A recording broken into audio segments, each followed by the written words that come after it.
Now the next books are actually for the youngest set. This is a series of 4 books, and they were made for beginning readers. And they are all based on the Doomtree saga. Now, I got these not because I needed to read, of course, but because I kind of liked some of the artwork. You know, I liked some of the larger pictures. These books aren't exactly accurate, though. They actually put Mamoru in the same class as Usagi, which really screws up the rest of the series. So I got these mostly for the artwork. There's a lot of little inconsistencies, a lot of areas where they change the story, so just take it as alternate universe and you won't have any headaches. Now when I got these, all 4 of them combined was, I believe, $2.98. If you try to get them now off eBay, it's a little more expensive. They were kind of rare, but not really sought after. Most collectors just skip these because they were written for children. But if you like Alan and Anne, it's a nice little collection piece.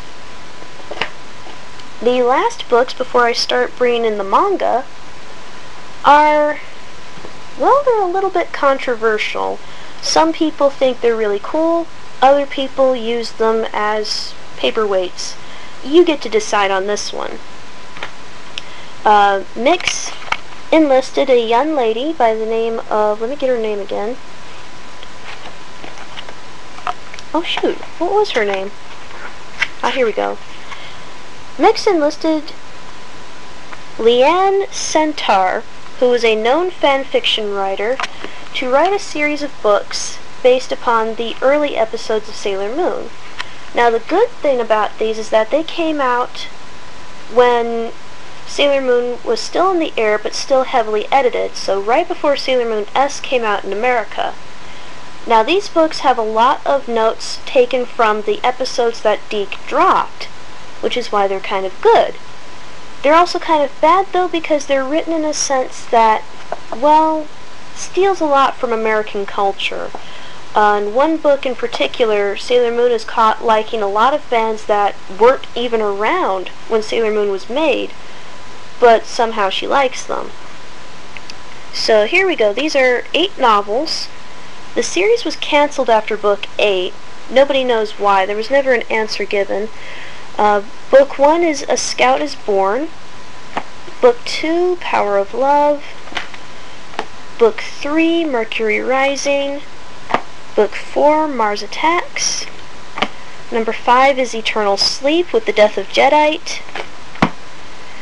Book 6 is Scouts on Film. Book 7 is Cellmates.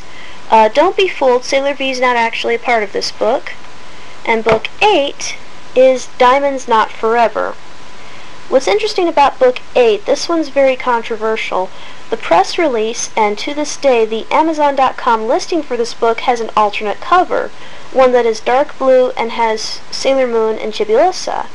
This is the real book. This is how it appears in the stores. I don't know why Amazon still has the other picture up.